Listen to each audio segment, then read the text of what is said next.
We are taking them off. This is the goal of our operation is to dismantle all of Hamas. Invasion to Gaza. They claim to have killed a top Hamas commander.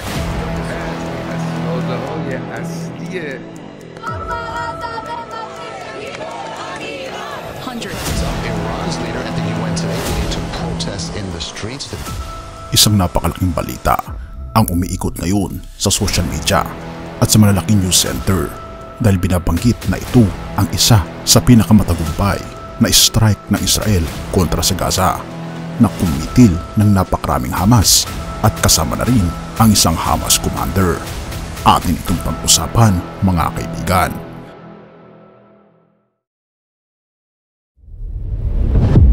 Naiulat kahapon November 1, 2023 na ang Israel ay nag-strike sa pinakamaraming populasyon ng mga Hamas na isang Gaza camp. Ito pa ay binabanggit ng Reuters na ang Israeli ay napatay nito ang commander ng Hamas. Ikapatito, Israeli airstrikes hit a densely populated refugee camp in the Gaza Strip on Tuesday, killing at least 50 Palestinians and the Hamas commander. And medics struggle to treat the casualties, even setting up operating rooms in hospital corridors.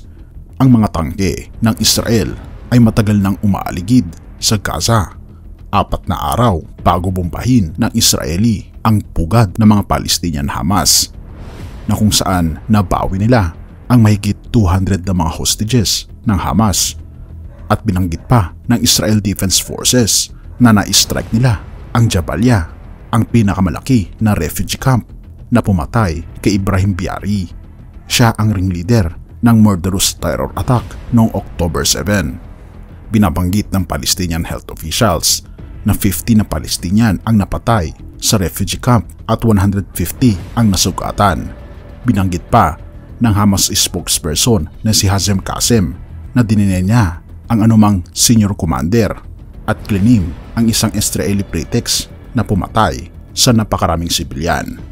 Binanggit pa ng Hamas, umaabot na ng 400 na mga Hamas ang namatay at na-injure sa Jabalia, na nag-cause sa mga pamilya at refugees mula sa digmaan sa Israel dating back 1948. Ngunit hanggang ngayon, hindi pa rin ito ang pinali na casualty na figure dahil hanggang ngayon ay binibilang pa rin kung gaano karami ang namatay ng Israeli na mga Hamas.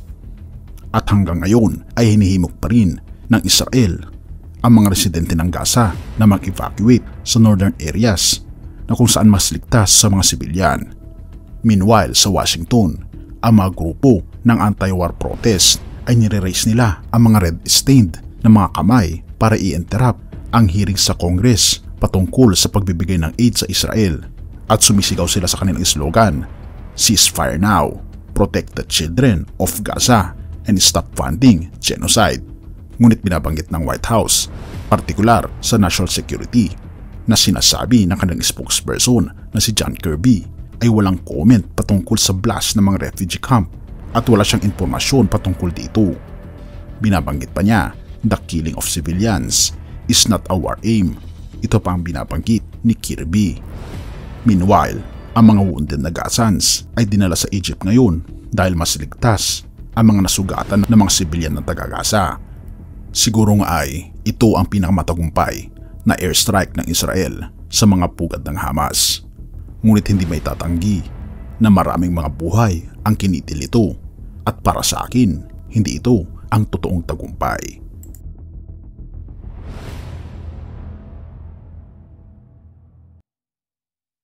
Pahayag 19 verse 11. At nakita kong bukas ang langit, at narito ang isang kabayong maputi, at yaong nakasakay dito ay tinatawag na tapat at totoo, at sa katwiran siya ay humahatol at nagkipagbaka. Mga kaibigan, ang ating Panginoong Diyos, siya ang tunay na maghahatol sa lahat. Hindi natin alam kung ano talaga ang punot dulo ng lahat, ngunit siya ang hahatol at siya magkipaglaban sa mga tao na tunay na nagkasala sa bagay na ito. At hayaan din natin na tayo magpasakop sa Kanya dahil siya makikipaglaban sa lahat ng ating problema mula ngayon at magpakailan pa man. Purihin ang ating Panginoong Diyos at salamat kaibigan sa iyong panonood. Tayo manalangin. Ama naming banal, makapangyarihan naming Diyos, kami po'y nagpapasalamat, Panginoon, sa inyo pong pag-aalaga sa amin.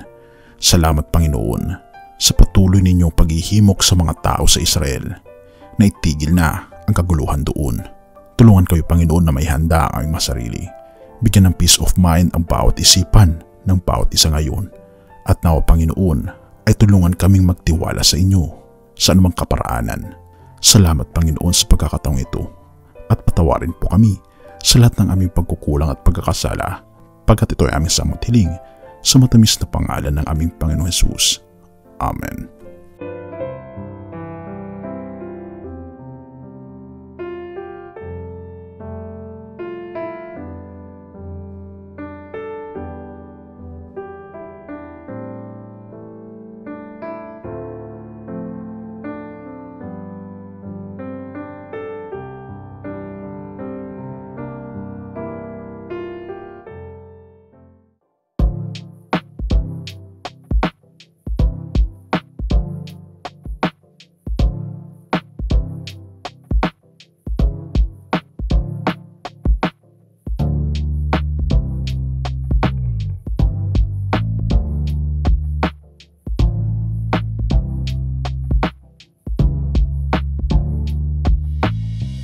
Siya nga pala mga kaibigan, kung nais nyo mag-donate sa ating channel, ay hinihikayat kita na sumali sa ating membership club na kung saan mabe-benefit ka sa mga private chats, badges, gayon din makakatanggap ka ng ating free ebook na Steps to Christ.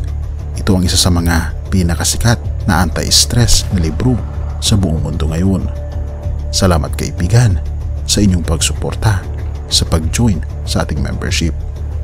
At balik tayo sa ating topiko.